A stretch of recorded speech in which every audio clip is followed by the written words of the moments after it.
What's up everybody, Yogi here. Today I'm going to be doing 6-Path Naruto's S rank skill only, and this is the team I'm going to be using. Now, going over my team makeup, it is very simple. The first row is strictly for tanking, whereas the second and third row have 2 Jubitos for nuking and immobilizing, and underneath them we have healers. I will be going over substitutions for them in a little bit. Starting off on map 1, we have 2 Narutos.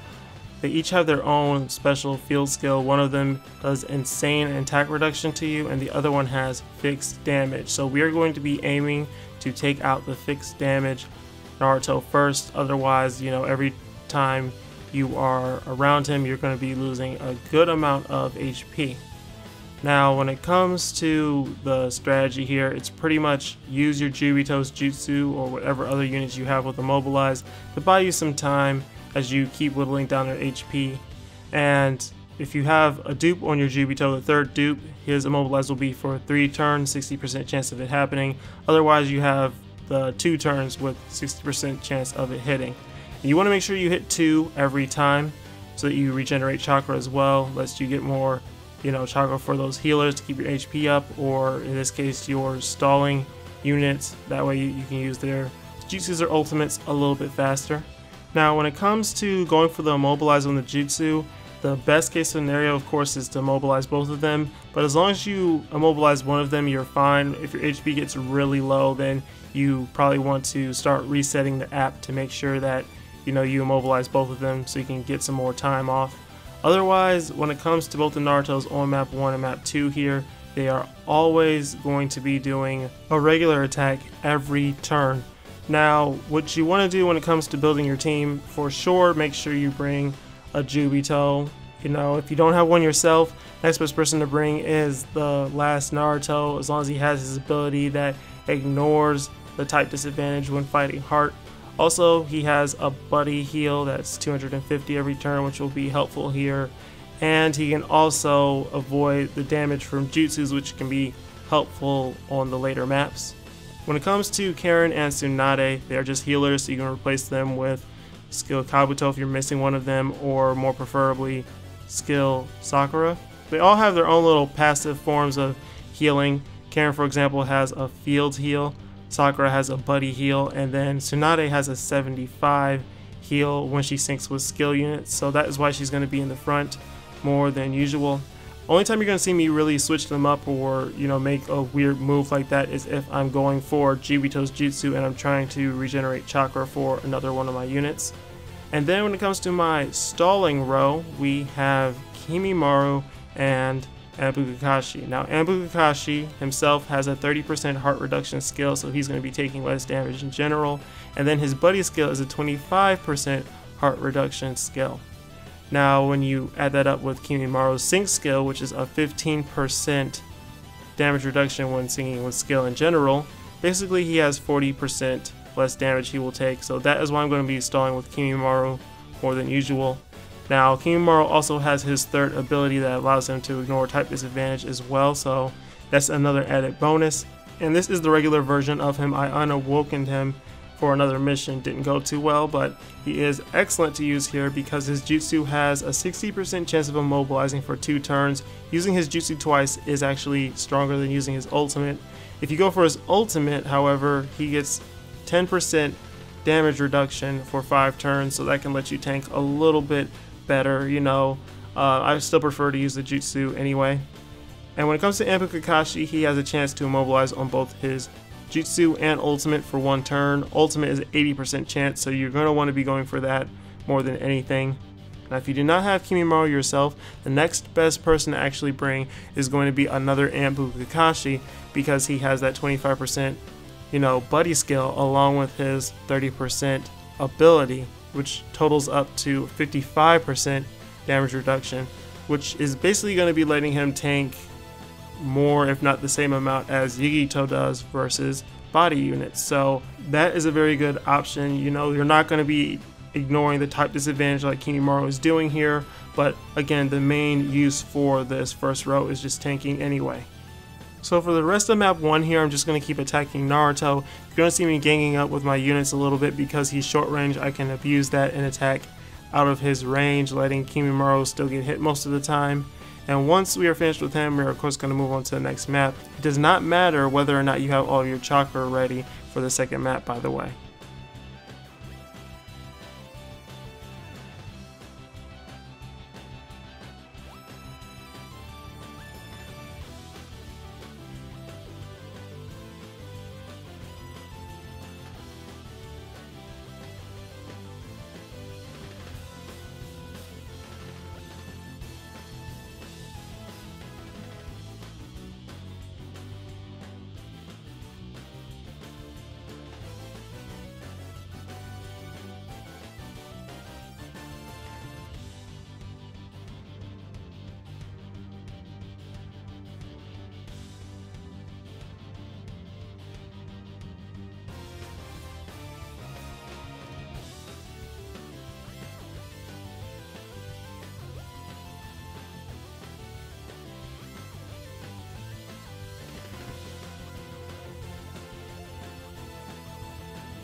On to the second map here, we have one Naruto. He is just going to keep spamming his jutsu once the countdown wears out.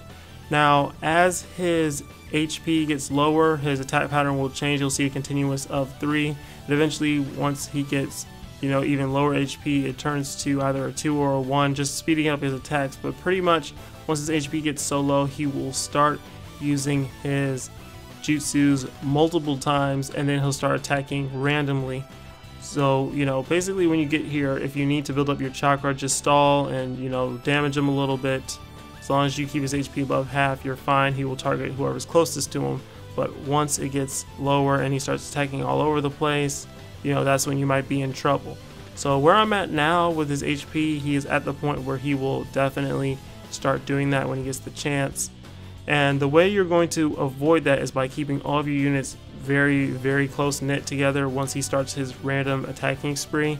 That's because he's still going to be single target and target whoever is the closest to the right. So as long as your units are very close to each other, he shouldn't be aiming for your other teammates. Another thing to keep in mind here is the HP bottle will spawn at level 2. It will reach level 3 over time if you stall here long enough. But if you're lacking HP or falling behind a little bit, you can definitely catch up using that.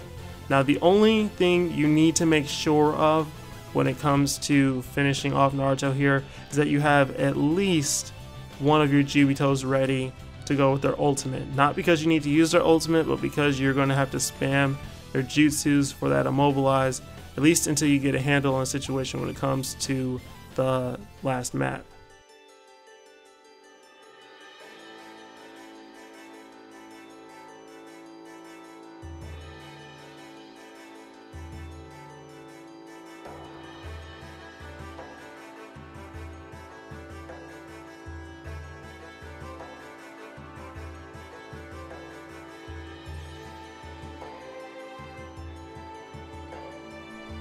On to the third and final map, we have 2 more Narutos appearing. Now, when it comes to the Naruto on the bottom, he's going to be doing 1 regular attack every turn. He also has that fixed damage on him again, just like on map 1. Now, the other one, once again, like on map 2, will be using his jutsu, single target, and as his HP gets lower, his attack pattern will change up, having him do more attacks than usual. So basically, we're going to do what we did on the previous maps. Have your first row tank against them while you keep whittling down their HP, making sure to use your ultimates or jutsus with your stalling team on the Naruto that attacks every turn with that fixed damage. And once you get rid of him and you have just the Naruto using his jutsu all the time, you're pretty much good to go. It does not matter if you finish off nuking him with your other 2 Jubitos and you don't have any chakra left on them, because the last version of Naruto that you're going to fight here cannot be immobilized anyway.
On to the final version of Naruto.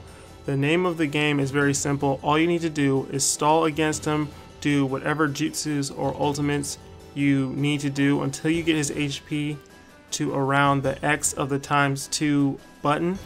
And once his HP gets down to around that point, which is roughly like 40% of his maximum HP, then all you need to make sure is that you have your Jubito's ultimates ready to go. You are going to see me stall until I have both their ultimates ready, along with my Kimimaro and Kakashi, and then just nuke him from there. That's literally all you need to do for this mission. Get the HP low enough, then nuke him before he uses his insanely powerful attacks and using his jutsu way more times than you can keep up with. And that's pretty much all there is to it.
Anyway guys, that is it for this Naruto S rank impact skill only. Hopefully this video helped you guys out. Don't forget to leave a like, drop a comment, and subscribe before you go.